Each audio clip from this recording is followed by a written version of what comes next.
Hello, everyone. How are you? How are you? Is my music still going? It didn't change. I mean, it's not supposed to change. It looks okay. You look okay, look okay. Oh, hello to me, sitting next to me. So I might be doing some, throat clears and stuff. I don't know if that's that's an unintended part of the ASMR experience, but I had the presence of mind to down a 3 out of 5 level, spicy level ramen cup. So if I throat clear and that's bothersome to you, I apologize. My microphone is now, hi Shumi. My microphone is now so sensitive that you're also gonna hear traffic outside. I live right next to a T-junction, and there's lots of trucks that are going by. So you work with what you got. I have soundproof to the best of my ability. My computer is right next to a window, so on and so forth. Excuses, excuses. Who is sitting with you? That is Tomain. Tomain in-game is a cat person, even though I could have sworn that he's been something called a Tarotaro, which is a very small person. and Tomain has never been a very small person. He's always been a cat person. Oh, hells yeah, trucks. I'm gonna ask you, chat, to confirm that my voice is okay. If you were here for the last ASMR stream, when we also played a little bit of Silent Hill F and also a sponsorshipped game, it should sound about the same. I want to avoid clipping. I want to avoid peaking. Voice sounds good, thank you. Catgirl since 05. Then why do I keep thinking of you as a Tarotaro? That's interesting. It's very much my problem. Welcome in, Inkfairy. It's good to see you. And hello, Scott. Hello, hello, hello, hello, hello. Hello, hello, hello, hello. Okay, we're gonna move this over, and then I'm going to put this over here. Okay. Okay. We've done 15 of this thing that we're about to do again. And we've done 15 over the course of 2 years. Stoicism Stream is me talking at you. It's talking with you about the ancient Greco-Roman philosophy that I've grafted onto my brain for the last over 10 years. It affects everything that I do. It affects every word that I say. It affects every action that I do, every choice that I make. It is hard baked into my body. It's not even a second nature thing anymore. It's a 1.5 nature thing. We've done one of these once a month or every other month since I started working on building confidence in what I'm doing with the streaming thing in general. It's been about 8 months since I began truly accepting that I'm meaningfully helping people on a greater scale. Happy birthday, 20th anniversary Final Fantasy XI addiction to me. Welcome in, Lissa. It's good to see you. Hello, X-Ray. Hello, hello. Hi, hi, hi. I had my Stoics model on the opposite side of Tomain. Is that where you are? You can log on, Jade. I don't mind if you hang out in game. That's fine. It's been about 4 months to date since becoming fully aware that my intentions are correct in teaching this stuff. This stuff that I think about from the time that I wake up to the time that I go to bed. I'm completely certain that I'm doing these Stoicism streams now to do my part to keep alive a link that goes back about 2,000 years. I do these streams in hopes that I'll be able to be there for someone like my role models were for me, at the right place, at a pivotal time, now or later, whether it's happening to you in real time, or if it's on a VOD on YouTube, or however somebody finds me. I can do this without you, chatter, having any prior knowledge about what a Stoic is, about what I'm about, about the philosophy, I can do it without you needing to start calling yourself a Stoic or seeking out more info on the philosophy on your own. But if any of what I say to you resonates, you might just seek it out on your own. And I'll give you some information on how to reach out to me if you have any questions, and I'll answer to the best of my ability. I will never say anything to you. This applies in general, but I will never say anything to you without me being very sure of it first, either because I've applied it personally in my life, including to some very fucked up situations, or with me referencing precedent and then me giving you my take on what I would suggest, unless you just want to talk to me, which is also fine. So look at your game. I'm literally there. Oh, you are. You're just on the other side. I'm just blocking. I'm just blocking where you are on my screen. Okay, that makes sense. That's funny.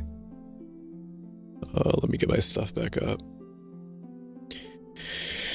You're welcome to reach out to me on Discord with any thoughts or questions that you might have if you're comfortable doing so, and I'll put the link in chat now. Do you want me to move? No, you're fine. I mean, you can get closer to Domain if you'd like to.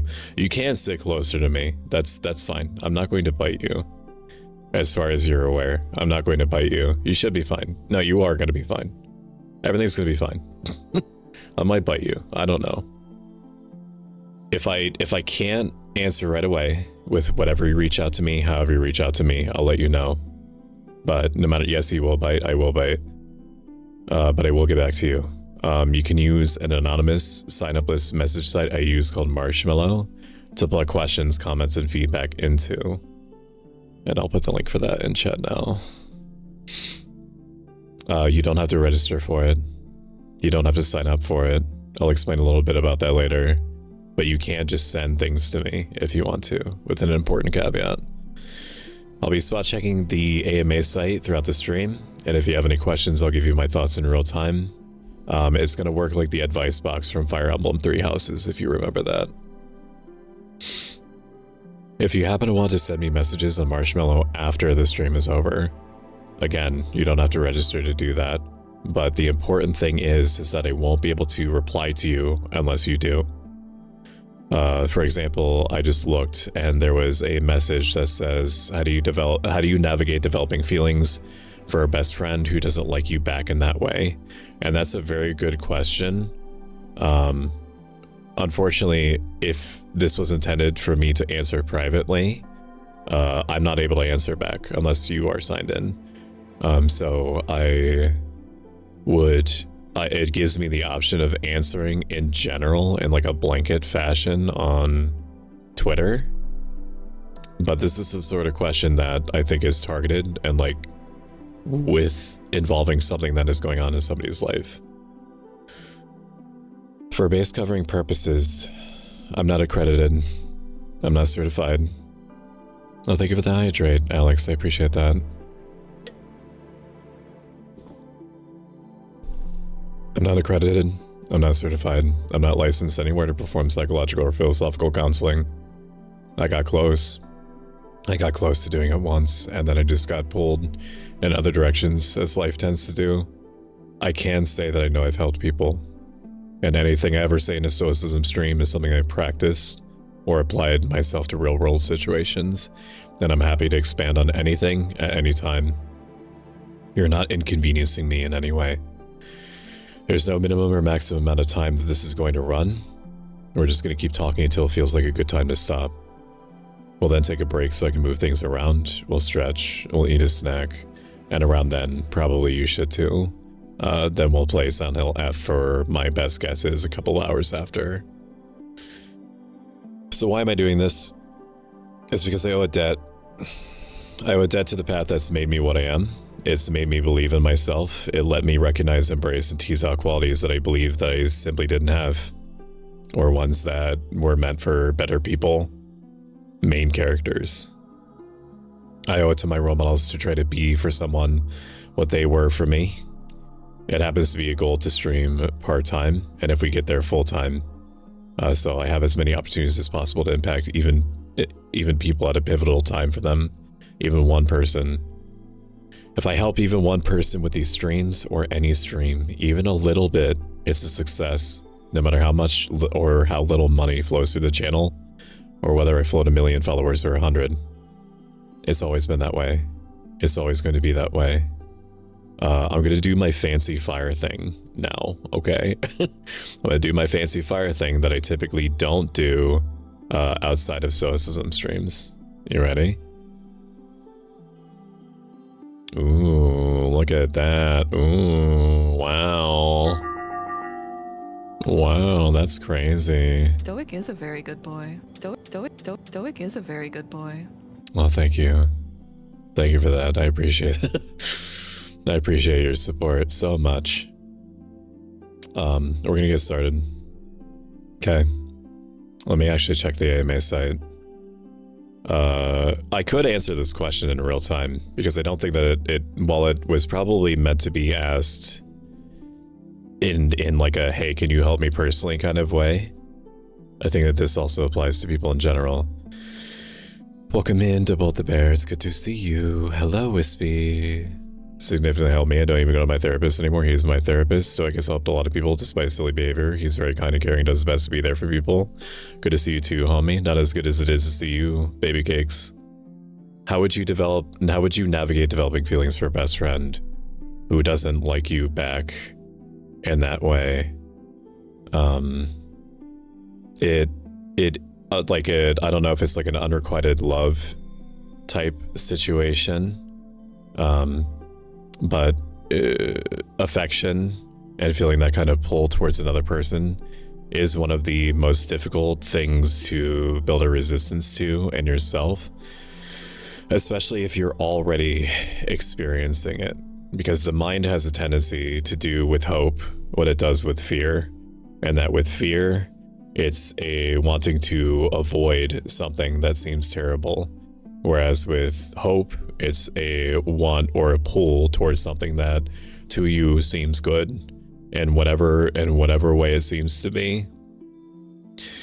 Desire is much harder to control, because fear is a instant response. Fear is an anticipation of an instant response.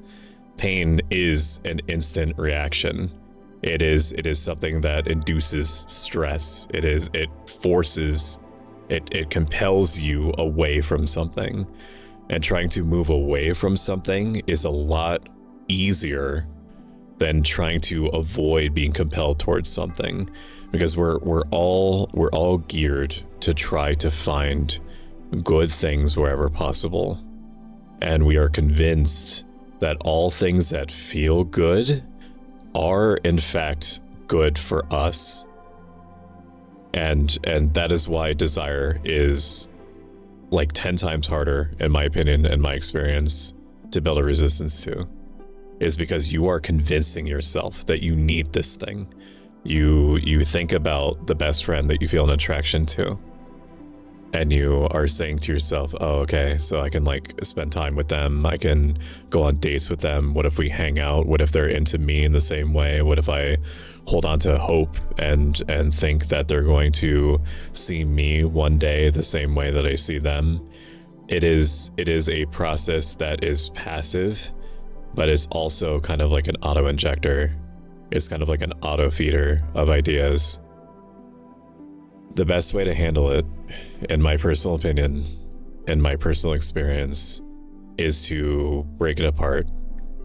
Not maliciously in yourself, not with the intent to hurt yourself, but to take apart the different disparate elements that make you feel this way into their component parts in your brain, and ask yourself individually why you are attracted to that thing.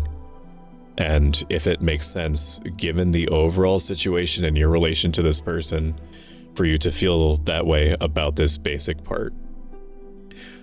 If you're developing attraction to this person and you don't feel like it's appropriate in whatever respect, and they have like a very pretty symmetrical face, they have long hair, they have big boobs, right? thick thighs. You can fill in the blanks. Siren eyes, for example. You have to take those elements and you have to break them apart in your head by literally doing that in your mind. Okay, you say, like, what I'm looking at is blood and bones and skin, and they are arranged in such a way that it invokes a response in me. It makes me feel compelled. One moment. It makes me feel compelled. However, on their own, with these things just by themselves, do these things have any voice? Do they tell me that I am supposed to be attracted to them? And if I don't feel that way towards any particular part of it, combining them back together into one, after thinking through that way, helps you build a resistance to the idea that you are being compelled, because you are still of the frame of mind that I'm looking at a pretty face, but they have no more control. It has no more control over me than when I allow it. And as far as if like the person seems to be good, you can appreciate that without being in a relationship with them. You can help build them up without needing it to be something more. It doesn't get rid of the attraction, but it does help break control, undue control that you might be giving them over your mind, which is very, very important for there to be that kind of like barrier there. Not just for your own well-being, your own protection, but because it helps you. If they do come around, if they happen to become attracted to you one day, it'll allow you to be operating from a place of being self-grounded. And that is a much healthier like operating point for you. Let me check this. Let me refresh this.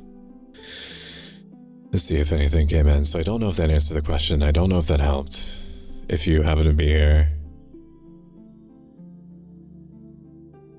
Often we find ourselves scared of the unknown, even if it's something that's going to be objectively good for us. We're hopefully moving out of a lifelong abusive situation to something better, but it still gives us pause, fills us with anxiety.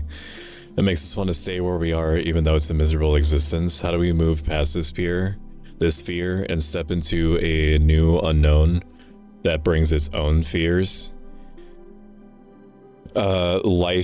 Life is change.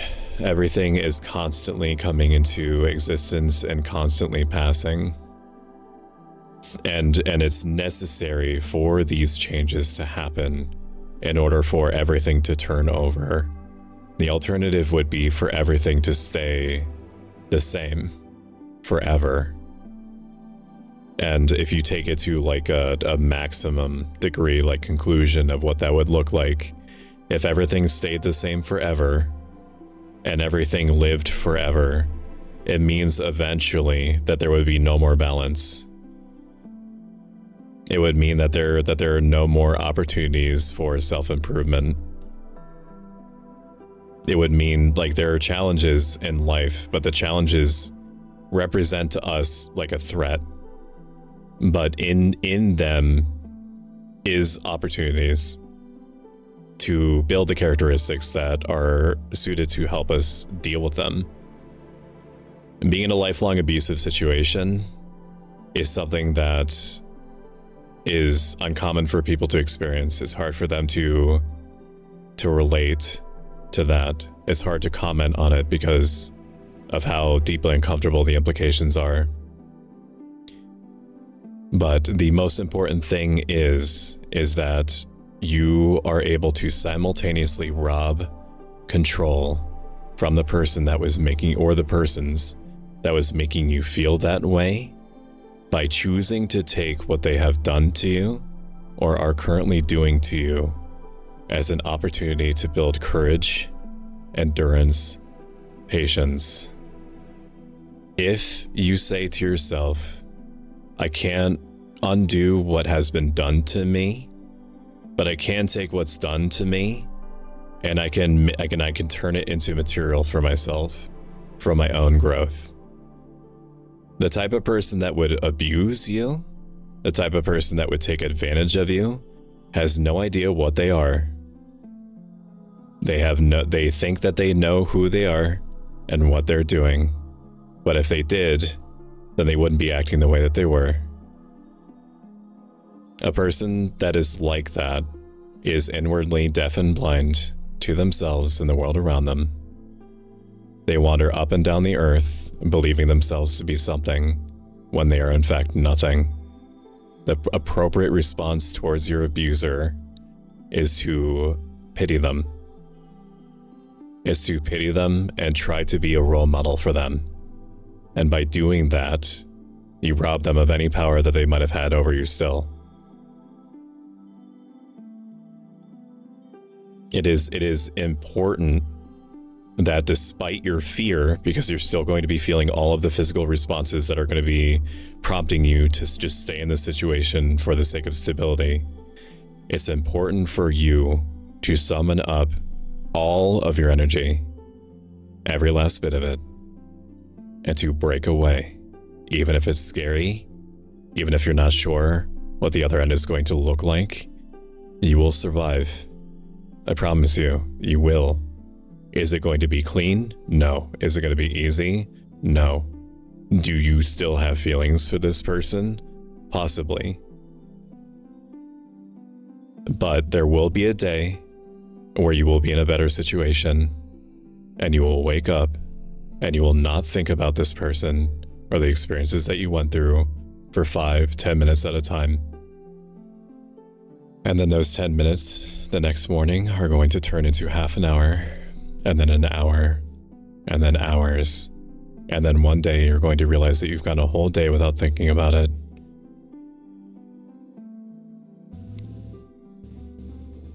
Hopefully that helped. No audio because I'm out and about. Hello, Snacks. I find myself in an awkward and personally annoying situation at times when people force their beliefs of who I'm close to, I appreciate, like, or dislike, even though I know myself to perceive it was others believe. It's aggravating when people spread their beliefs about things about me or demand this is how you are, refuse me to believe otherwise by showing an image of me as a collective that's very much not myself. So far, seeing subs. Hello, Carmen. Hello, hello. Let me refresh this one more time. I used to live in an emotionally abusive situation. This person did not strike me, but they treated me very poorly, and they manipulated me. And even though I didn't practice what I do now, and I didn't have the advantage of being able to think through things the way that I do now in real time, there is a point where you do need to just call it. You need to call it. You need to reach out for people that can help you if you need to, as you need to. There is no shame reaching out for emergency support. You turn off your brain and you rededicate all energy that you would have invested in caring about the stability to the point that you're allowing yourself to be emotionally taken advantage of. And you invest it all, every day, into trying to improve yourself, into trying to improve your situation. And that is how you win. Thank you for the hydrate, thank you for the stretch.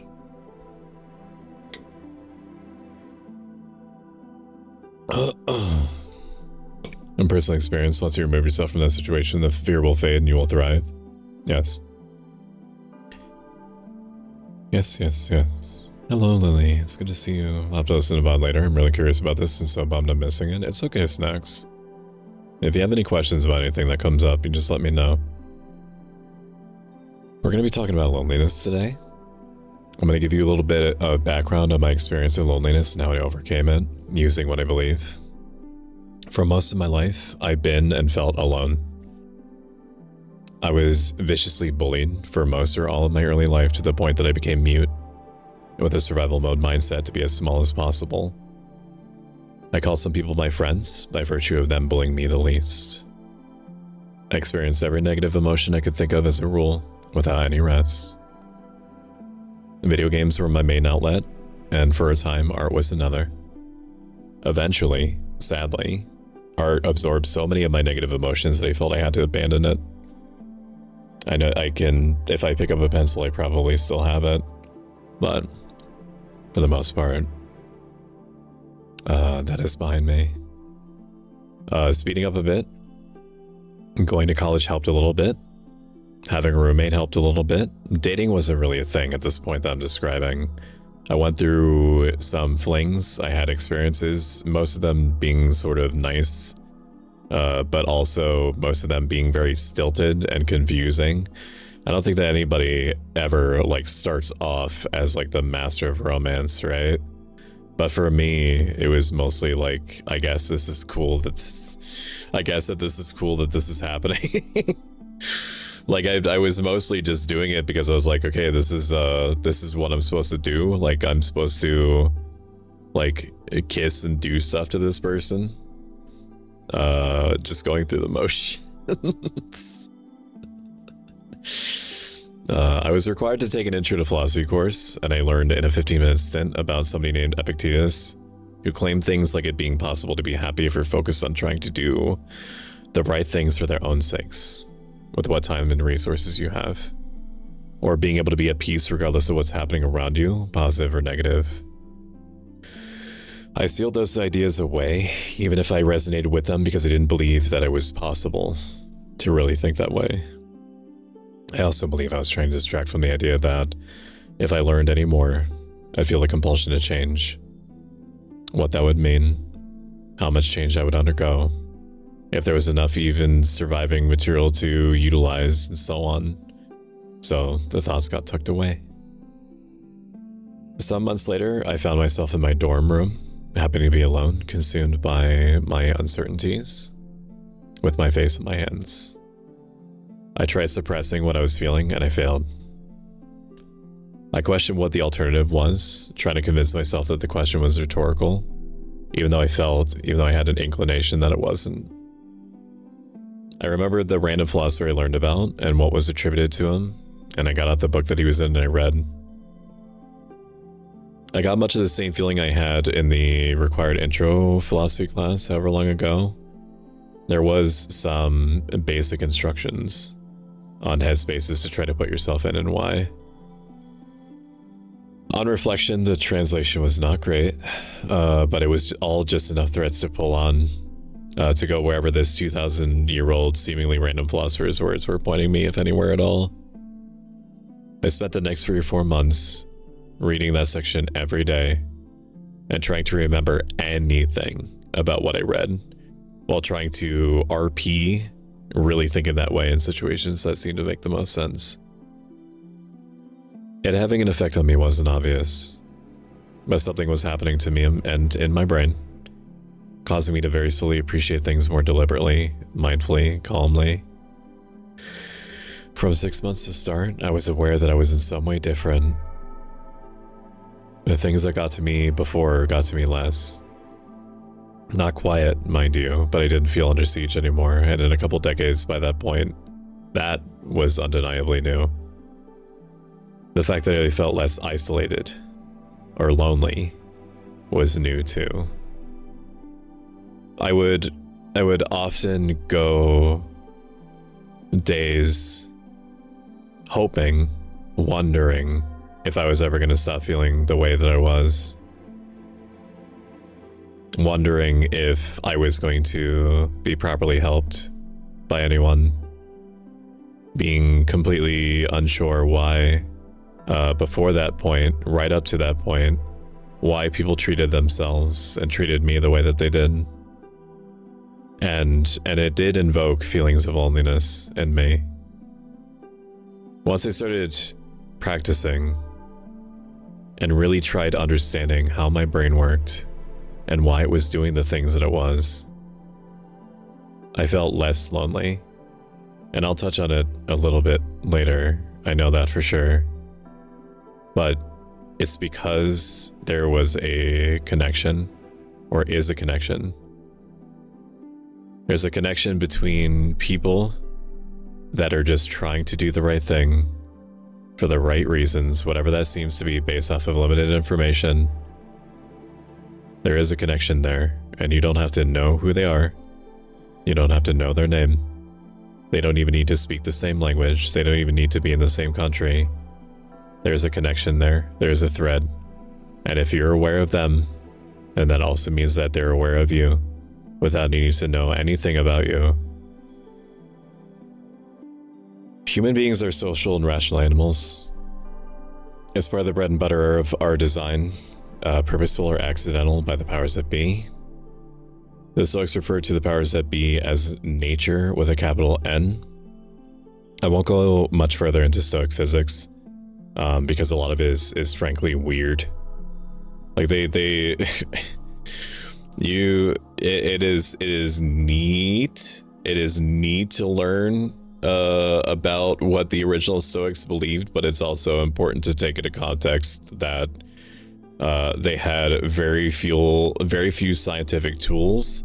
They had some ideas about things that are eerily accurate.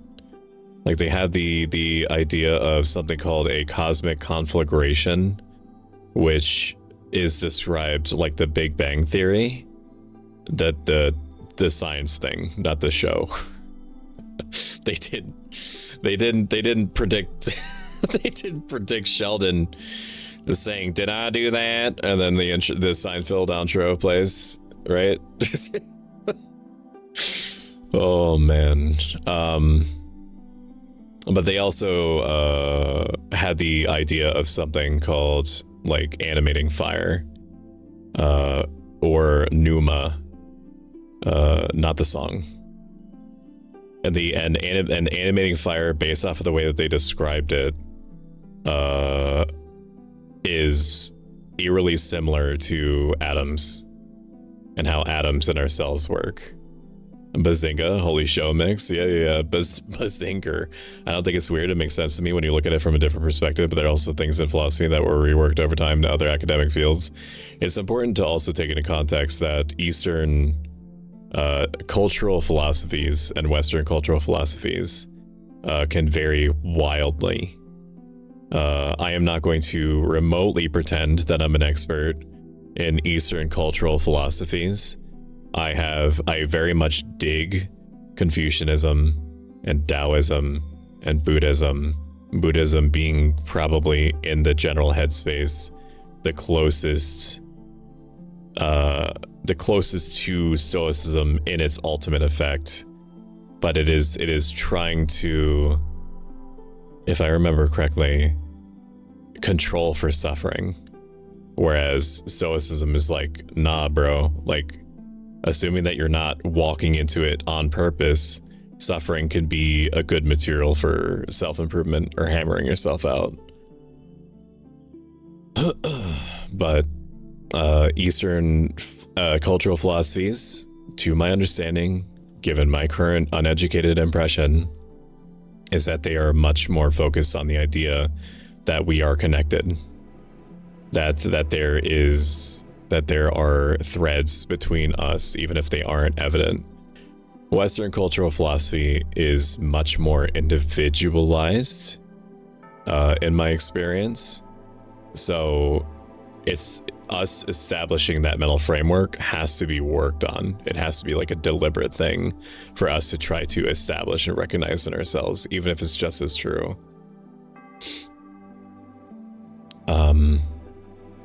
Reason makes humans feel compelled to seek out others, or social aspects of ourselves.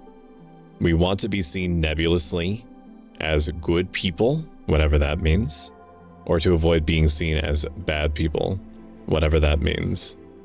All other normal animal drives are there, like finding shelter, regulating body temperature, getting food, procreating.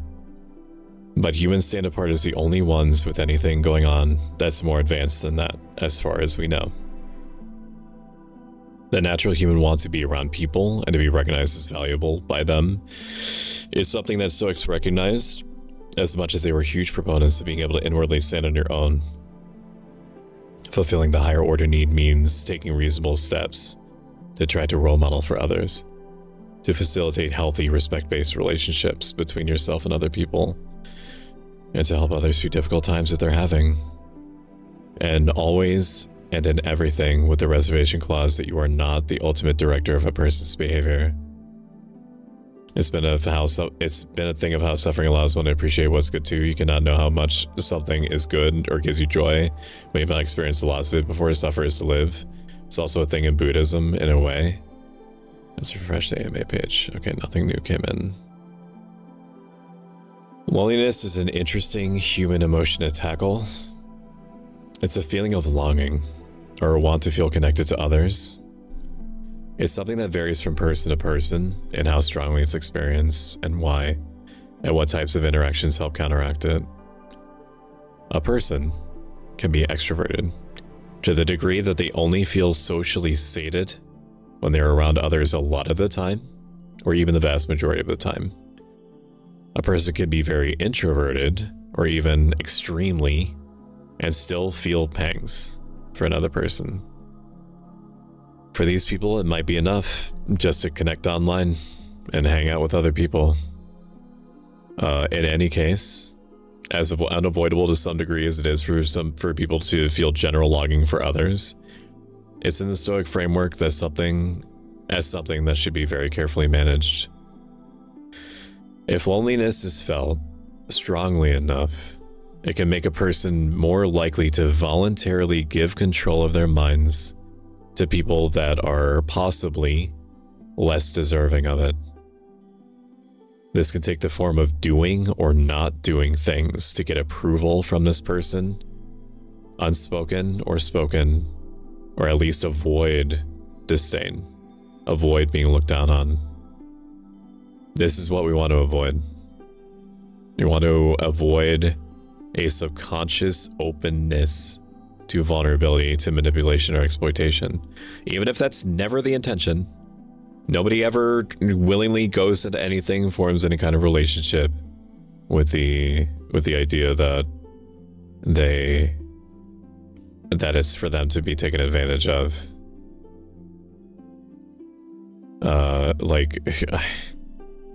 And you could devil's advocate me and be like, oh well, what about like BDSM stuff? Okay, that's different because you're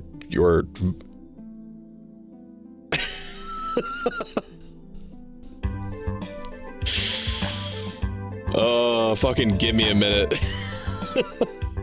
why would my brain go there? Between two consenting adults that are agreeing like, hey, it's your turn to put on the all leather full body onesie with a zipper mouth, and the other one to be like, okay, but like when I scream SpongeBob, I want you to stop, like that's like a self-contained situation. Oh, hi Kiko. Oh, it's good to see you. Hello, welcome in. Kiko, why aren't you VIP'd? Can you explain yourself? Why? This upsets me. Where that fucking example even come from, bro? My brain was like, you should talk about BDSM because it applies to being exploited. But like, because I'm just a wandering stray, it don't matter.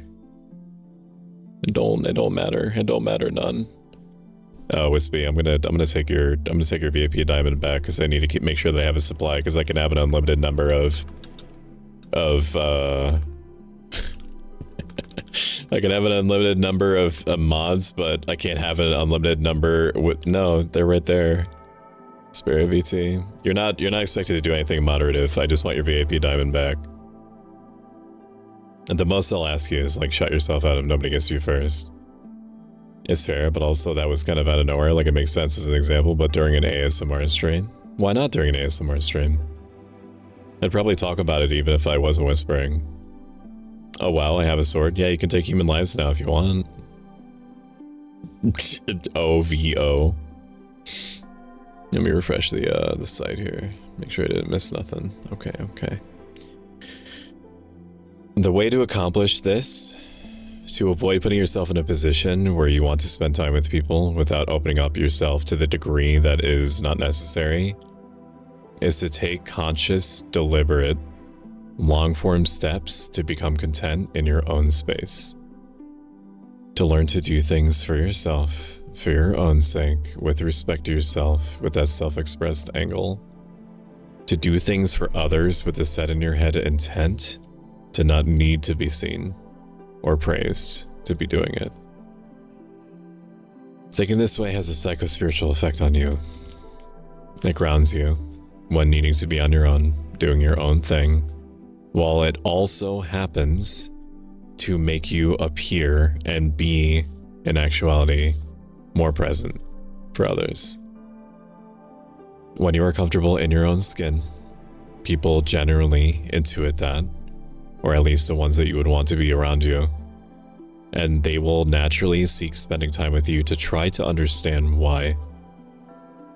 But this only occurs to the degree that you're honest with your intention to yourself. Because that's the key there, is that you have to be honest with yourself about what your intentions are to be comfortable on your own. This isn't to suggest during this implied process that you shouldn't hang out with others until you magically feel okay without doing so. This is to suggest that the way you think about this social need be tweaked very slowly over a long period of time. It's unlikely that you'll completely change the polarity of how strong you feel loneliness, but the act of taking inward charge against negative vibed emotions, including loneliness, does help rewrite how your mind responds to it. Can you explain intentions a little bit more in relation to relationships with others? I think for my biggest trouble is to socialize with people when I have more of a mental push to stay in isolation more than to socialize. So as far as the explain intentions a little bit in relation to relationships with others, as they're going to start in 2 minutes, you can avoid them in their entirety by subscribing with Amazon Prime. I'm going to snooze it. I'm going to push it back a little bit, which is also going to make the ad timer work as it happens. But do it twice. There we go. I'm going to buy 15 minutes. And then I get a whole 5 minutes to push it back every hour. Thank you, John Bezos. I'm going to take a drink.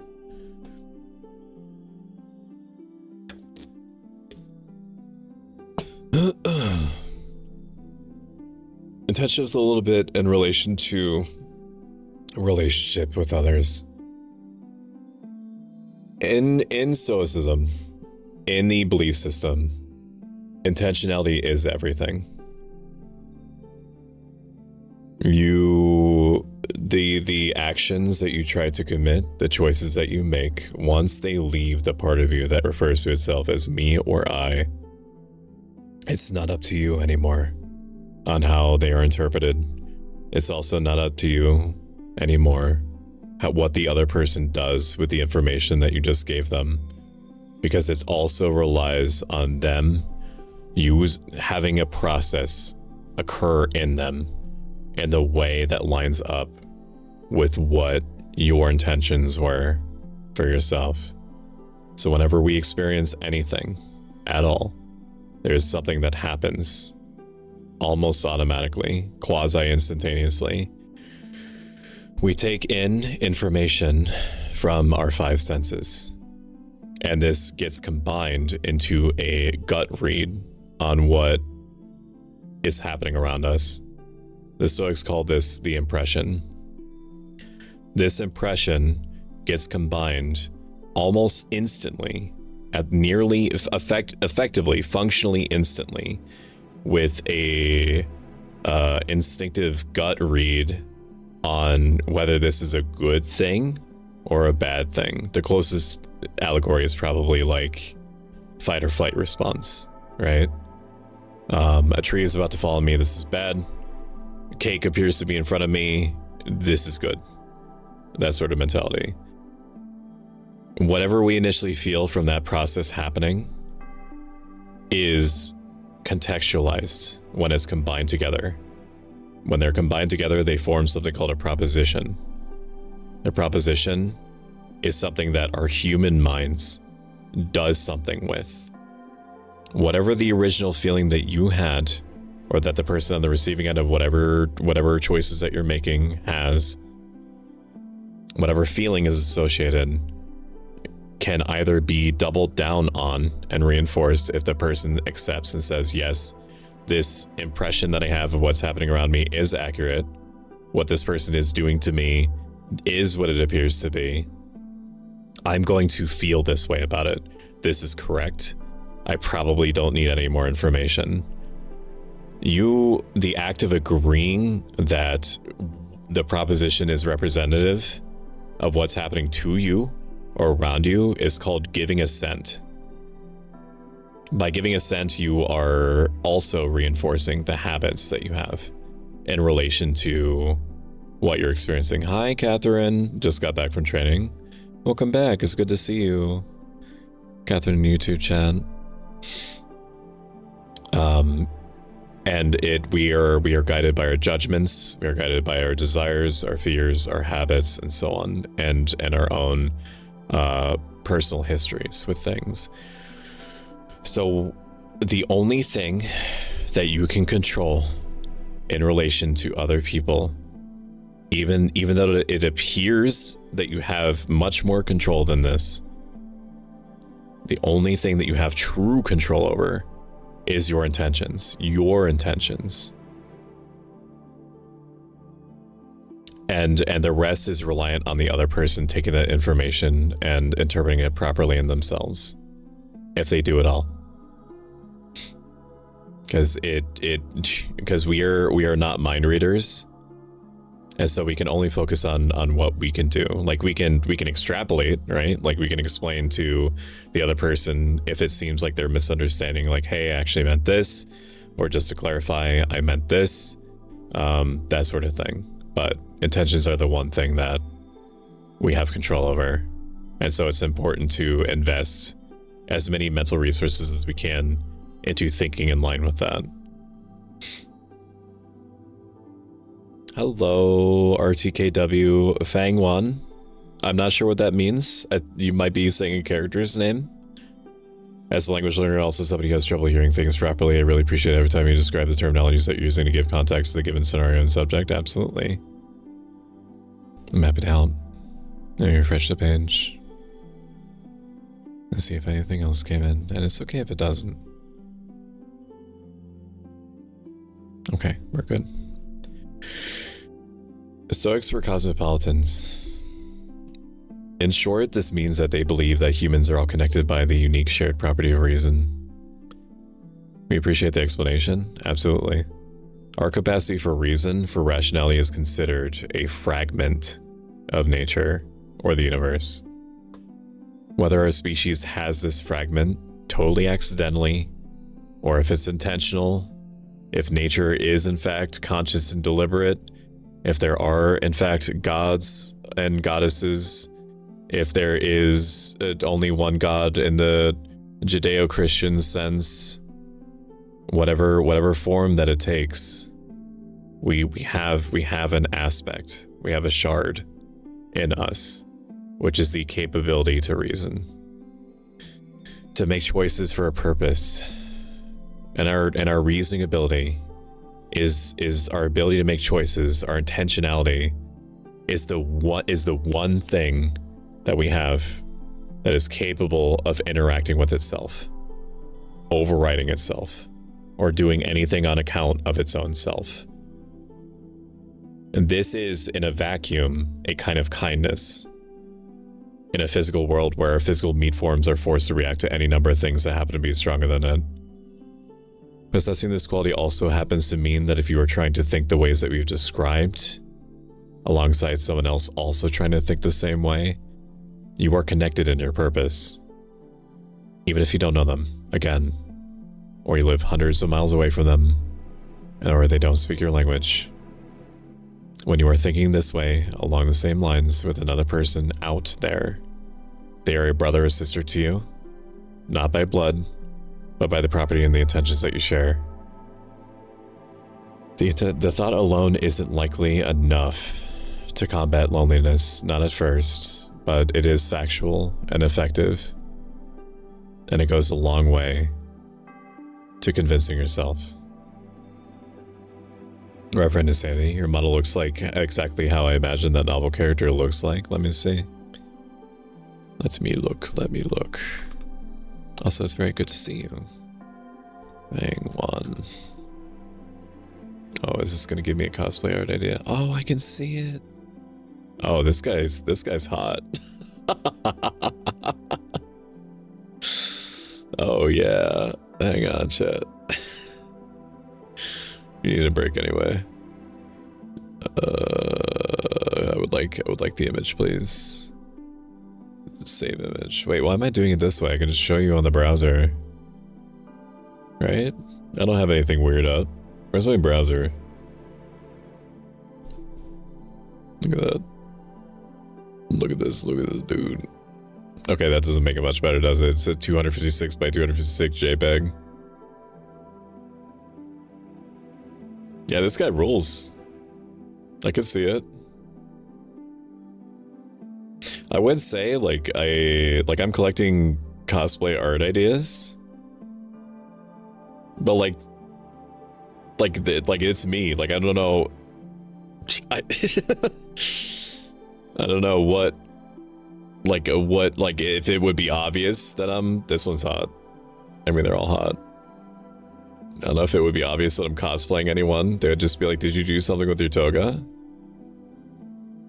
Writing that one down. I can't believe I invited Sook to play Wuxia. I don't even know if I'm saying that correctly. Shansha. Games with me. Time to drag Sook into WWM for a Chinese version. That would be sick. Amazing cultivation simulator stream next. I'm aware of that game and it scares the shit out of me. Okay. That game scares me with how complex it can get. I know that you probably don't need to take everything to like its extreme conclusion, right, in every game, but like that game, why does it scare you, brother? It's because you, from what I amazing cultivation simulator. It's like it looks like RimWorld, but I know that it's so much more than that. Like your characters have to, like, everybody has like their own growth stats and like their chi and stuff, and you have to organize rooms in such a way to make sure that the energies are balanced and people can turn into dragons and shit like that. Like I feel it, like I want to play it, but like I feel like the amount of energy that I would need to invest in not being absolute shit at this is unfortunately not in me right now. And I know that people would watch me regardless, but RimWorld, but your colony is one dude transcending Lamau. Going to teach Stoic the Zhangzhu life one of these days, so he's willing to call upon me. It's only because I was trying to get a commission of Stoic and Chinese theme. How haven't you read Reverend Insanity yet? It's the most popular web novel. AOT, IRC, Stoic isn't familiar with Chinese fantasy compared to I am. The last time that I read a web novel, it was Sweet Home. I think it was Sweet Home. Yeah, it was Sweet Home. Was this it? Or was this web novel? Web novel. Or was the web novel something I read based off of... Yeah, no, it was this. Yeah, no, it was this. This is the last one that I read, and that was... and that was like 4 years ago. Although I enjoy anime, I'm also very behind on anime. I mostly just let myself become aware of, like, weird anime, like the vending machine anime. I want to watch this one. Yeah, reborn as a vending machine. I now wander... What is it? I now wander the dungeon. Like, I unironically want to watch this. Because in case you're not aware, chatters, this is an anime where a dude gets isekai'd into the body of a vending machine, and he gets carried around by adventurers and dispenses health potions and shit. Oh, Stoic doesn't know how to read. I read real good and stuff like that. I've got books next to me. I've got like 5 books next to me. What is that? Everything could be. How would that even feel? Oh man. Yeah, I read it for the plot. I like the plot. The plot's real good. All right. I'll refresh the page one more time. Okay. I think we're good on that. Loneliness, just like any other feeling that you have that is negative, is going to be a process to try to control in yourself, to try to come to terms with on your own, especially because it relates, it compels you towards other people. It's a tough one. It's a tough one. Lots of little adjustments matters. How do you read through sometimes? It's a masterpiece. Just because it's books doesn't mean you know how to read. That's true. You are right on that. You are completely right on that. You are. We do live in an age now where we can seek out other people and gather in communities, and while I'm not suggesting that you should join the community, our community, it has proven to be helpful to people.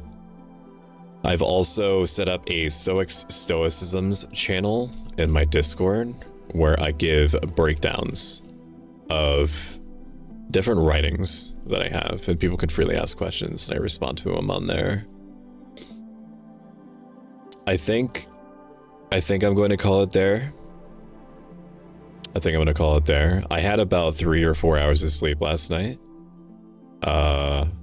And my dog woke me up, wanting to go outside. And when she is restless, she stands on my upper body. She stands on my upper body and she just stares, and then sometimes she slips and then you get a whole claw to your throat. You get a whole claw to your throat, and then another fun thing that she does is she climbs down and then loops back around to your side of the bed if she wasn't there already. And then she tries to get your attention by tapping the side of the bed. And if she's really upset, she will just start fucking with shit. She'll start fucking with shit a little bit, and then she'll keep testing you and glancing to see if you're paying attention. This is also gonna be around the time that ads are gonna start in about a minute. We're gonna take a small break, and then we're gonna swap over to Silent Hill F. Okay. Take this opportunity to go stretch, to go to the bathroom. I know I will. And I appreciate you all very, very much. That little shit, affectionate. Yeah, no, she is a little shit. And then we'll play probably a couple of hours of Silent Hill F. I'm feeling pretty good. I just need to play a video game. Need being an operative word, right? Okay. I appreciate you all. Thank you for being here. I will see you in probably 10 minutes. Don't go anywhere because your collars will go off. Okay. See you soon.